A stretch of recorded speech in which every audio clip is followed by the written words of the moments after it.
जनता को हम ये बरवक्त करना चाहते हैं कि जनता की मोदी बरवक्त ये कह रहे हैं कि तुम्हें खाए बिना मरे न देव और तुम्हें आगे बढ़े न देव और तुम्हारा लड़कियां पढ़े न देव और 2022 के चुनाव जीत जाओ तवास में रह न देव।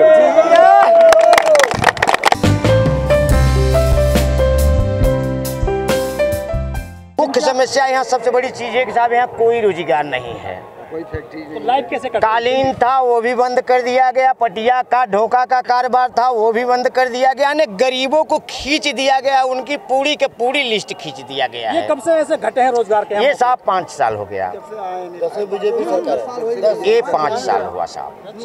हाँ, ये सोचने की बात है साहब, ये सोचने की बात है। महात्मा गौतम बुद्ध ने अपनी राजपाट को छोड़ करके अब विश्व के उपदेश में सर्जन हिताय सर्जन सुखाय की बात किए। उन्होंने कहने का मतलब समता समानता के विचार दिए, लेकिन और जो आए हैं अभी तक यहाँ समता और समानता के विचार नहीं देते। लेकिन वो नारा देते हैं सबका साथ, ये कहते हैं साहब, ये कहते हैं उन बताया ना आपसे कि उन्होंने कहा कि सबका साथ सबका विकास, लेकिन 2024 के बाद जब उनकी सरकार बनी 2014 के बाद तो उन्होंने सबका साथ सबका विकास का नारा लगा करके वोट तो ले लिए, जनता हमारी मजबूरन दे दिया कि एक बार मोदी को देखा जाए, 2 बार देख लिया गया। ये सोचा गया कि अगर 5 साल में नहीं पूरा हुआ तो अब पूरा हो जाएगा, लेकिन जब इनकी सरकार बन गई तो इन्होंने अपने मुंह पे उंगली रख करके और कहा कि 5 साल चुपचाप। तो ये सोचिए साहब, एक कोरोना की बीमारी आया है, हनुमान चालीसा कहता है कि अष्ट सिद्धि 9 निधि के दाता और सबर दीनी जानकी माता। तो जब शरीर में 2 निधि नहीं है साहब, जब 9 निधियां हैं तो 2 निधियां को बंद करा रहे हैं। कहते हैं भैया गाड़ी से परान निकल गए, आँखी से परान निकल गया, सब निधियां को बंद करा दीजिए, तब माना जाएगा कि आया है और मार्क्स लगाया गया है। सर, योगी जी के नुमाइंदे कहते हैं, बीजेपी के नुमाइंदे ये कहते हैं कि बेशक महंगाई है, बेरोजगारी है, लेकिन शांति तो बनी हुई है। साहब, बीजेपी की सरकार ऐसी बात है, ये बनिया की सरकार है। बनिया क्या कहती है? खाए जाने बनिया डोले जाने भैंस, और जवन खाए बनिया उका खाए दुनिया। देहात की बहन बिटिया घास छिलते छिलते वो चुचुक के खटाई हो जाती हैं, लेकिन बनिया की औरतें पगहा नहीं पकड़ती हैं, लेकिन वो मलाई खाते खाते मोटाई बढ़ जाती है।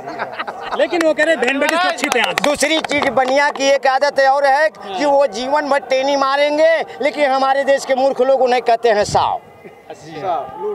जो जीवन में टेनी मारता है उसको हमारे देश के लोग कहते हैं साव। तो मैं साव नहीं मानता हूँ साहब। ये बहन बेटी सुरक्षित है क्या वाकई में? नहीं साहब, ऐसी कोई बात नहीं। जब आप सोच लीजिए कि हमारे पूरे मिर्जापुर के अंदर अगर कोई बनारस से आया है या देहात से आया है, अगर सिटी के अंदर अगर चाहें कि हमारी बहन बिटिया कहीं बाथरूम बैठ जाए तो कहीं जगह नहीं बनाया गया है। वो तो कह रहे हैं देश में कहीं जगह नहीं बनाया गया है साहब। किसी चौराहे पे आप चेक कर लीजिए। सरकार है मोदी सरकार। ये साहब उनकी झूठी बात है। अच्छा। हाँ, झूठे का बोल वाला और सच्चे का मुंह काला साहब। अच्छा, अपराध कुछ कम हुआ है? अपराध क्या कम होगा साहब? यहाँ अपराध कम नहीं होगा। सच्चाई अगर देखिए तो यहाँ धर्म की बात अगर आप करते हैं तो यहाँ पूजा धर्म क्या है, ये वो कहते हैं, हम भी कहते हैं कि यहाँ सबसे बड़ी चीज है कि 10 चीज नहीं है। भाग, भगवान, पाप, पुण्य, स्वर्ग, नरक, जन्म पुनर्जन्म, आत्मा परमात्मा नहीं है। सर, यहाँ पे तो महाशिवरात्रि मनाई जा रही है। बहुत तो सबसे बड़ी चीज है, हमारा देश क्यों कमजोर है? इसी धरती पे ईसाई है, वो साल में एक त्योहार मानता है, कटोरा लेके भीख नहीं मांगता है। और हमारे देश वाले 360 दिन होता है, 380 त्योहार मानते हैं, कटोरा लेके भीख मांगते हैं। ये हमारे देश की सोच है। लेकिन आपके यहाँ बहुत सारे माता के मंदिर भी हैं और वो तिलक लगाए घूम रहे हैं बहुत सारे लोग। ठीक है साहब, लेकिन माता का है, लेकिन बाबू को मंदिर नहीं दिखाई देता है। हाँ, यहाँ माता को मानने वाले हैं क्या? माता क्या बिना बाप के हैं? तो माता का नाम बताया जाता है लेकिन बाप का नाम नहीं बताया जाता है। ये हमारे देश की कमजोरी है साहब। अच्छा, आपके यहाँ भी समस्या है क्या सांडों वाली, आवारा गायों वाली? हाँ बिल्कुल साहब। ये तो हम किसान नहीं है साहब, हम तो किसान नहीं है, हम कार्यकर्ता आदमी हैं, जीते खाते हैं, घूम टहर करके किताब बुक बेचते हैं। अच्छा। लेकिन रह गई बात सांड के बारे में, क्या देखेंगे? यहाँ की जनता ऐसी है कि दूध पी लेंगे और बछवा को छोड़ देंगे। तो बछवा किसका नुकसान करेगा? जो दूध पिए वह को नुकसान करेगा। ये जनता, ये साण की बात नहीं है, साण की बात नहीं है।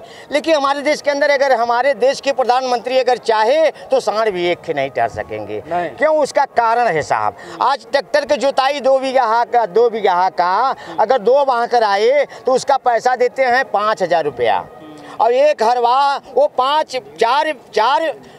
4 बेरी के वो जोतेगा ट्रैक्टर वाला, फिर भी वो ज़मीन का जोताव नहीं होगा। और हर वाला अगर एक बार जोत देगा तो वो 4 बाह का बराबर होता है। ये हमारे सरकार की कमी है। हमारे सरकार की ये कमी है कि जितनी हमारे देश के अंदर हैं वो क्या है, ट्रैक्टर है, मोनचवा है। अब जैसे बताइए कि मोनचवा 50 लेबर का काम कर रहा है, वो लेबर क्या करेगा? अच्छा ये बताइए सर, आप दलितों के लिए, बहुजनों के लिए समाजवादी अच्छा काम कर सकती है या बीजेपी? देखिए साहब, यहाँ न समाजवादी करेगी न बीजेपी करेगी। क्यों करेगी? ये इसलिए कि हमने समाजवादी को देखा कि जब उनकी सरकार आई तो खाली यादवों को वैकेंसी डाल दी है। अभी हाँ, बीजेपी की सरकार जब आई तो उन्होंने सवर्णों को नौकरी दे दी है।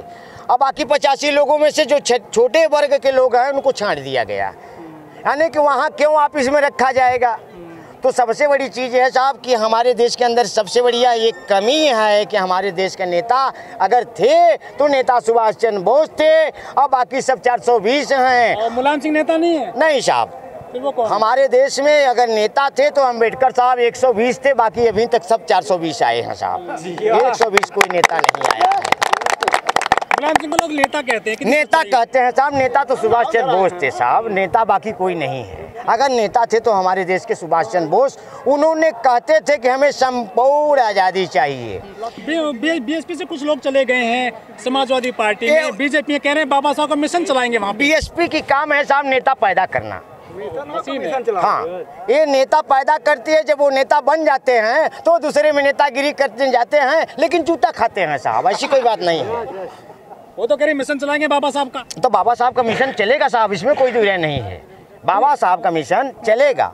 इसलिए कि हम यहाँ पे पूछना चाहते हैं पूरे भारत के सभी मतदाता से कि मतदाता के जन्मदाता कौन है। आज नेता और मतदाता बने हैं, भारत में सभी मतदाता और नेता जन्मदाता कौन है साहब? सर एक सवाल और आपसे, लोग कहते हैं कि जो समाजवादी पार्टी है ना गुंडों की पार्टी है और दंगे करवाती है, इसमें कुछ सच्चाई है क्या? गुंडों की पार्टी अगर देखना चाहते हैं तो सबसे बड़ा यहाँ पे गुंडा अगर है तो आरएसएस है। वो तो देश को मजबूत कर रहे हैं। न मजबूत नहीं, कमजोर कर रहे हैं, मजबूत नहीं कर रहे हैं साहब। राष्ट्र की बात करते हैं वो, बिल्कुल राष्ट्र की बात करते हैं, लेकिन काम राष्ट्र के हित की नहीं करते हैं साहब। ये सब राष्ट्रद्रोही हैं। अच्छा हाँ, गौर से देखिए अगर तो ये सब राष्ट्रद्रोही। लेकिन बीजेपी आरएसएस से लाते नेता छांट करते हैं। उसका कारण है हाँ। उसका कारण है, आप गौर से अगर देखेंगे तो बीजेपी का काम हमने आपसे बताया कि ये झूठी बात देता है, जनता को देता है और जनता को कुछ देता नहीं है, लेता है देता नहीं है।